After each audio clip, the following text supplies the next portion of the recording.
ega ma täpselt ei tea, kas tegemist on mingisuguse loomingulise kiiksuga või loomeinimese sellise vajadusega, aga aeg-ajalt on minul vähemalt hädavajalik ennast kuidagi lülitada süsteemist välja või siis nimetame seda nagu tasalülitamiseks. Et kus ma saan olla üksi ja ma isegi ei pea tingimata ma ei pea seda üksi olekut täitma meeletu pilli mängimise ja laulmisega, kuigi jah, tõsi on see, et tihtipeale see jõuab sinna välja, aga see esialgne vajadus on lihtsalt natukene seedida sellist igasugust ümbritsevat ja seda enda jaoks nagu läbi mõtestada, hakata kirjutama mingisuguseid ridu niimoodi lausehaaval, mingid märksõnu maha, mis asjad on, mis on kuidagi olnud nii kõnetavad mulle, et ma ei ole saanud teistmoodi olla, et ma pean neid kuidagi kanaliseerima. Ja seda on tihtipeale nagu linna keskkonnas ja linna sellises kiiruses väga keeruline teha. Ja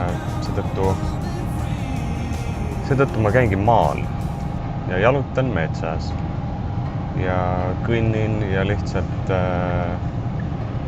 mõnikord ei teegi mitte midagi. Et olen tulnud sealt tagasi ilma laulu ja ilma nii-öelda tulemuseta, aga siis see võib tulla järgmisel päeval linnas, aga seda mingit pausi, mingit sellist hetkelist mõttekohta ma tunnen, kuidas ma emotsionaalselt väga, väga vajan. Et seetõttu on kihvt minna ära, sõita niimoodi. Keerata metsa sisse ja siis telefon ei levi seal ka väga hästi.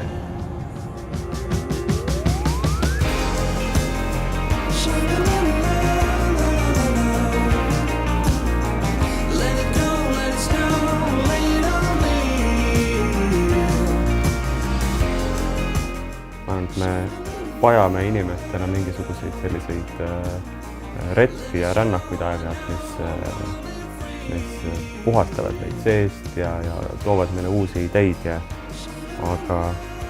aga nagu on öeldud ilmselt ka juba enne, et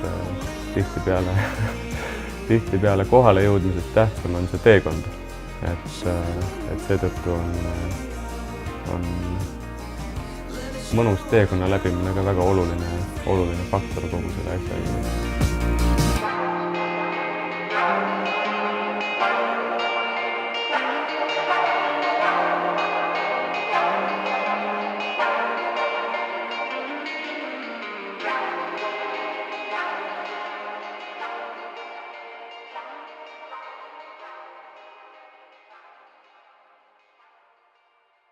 Kia, the power to surprise.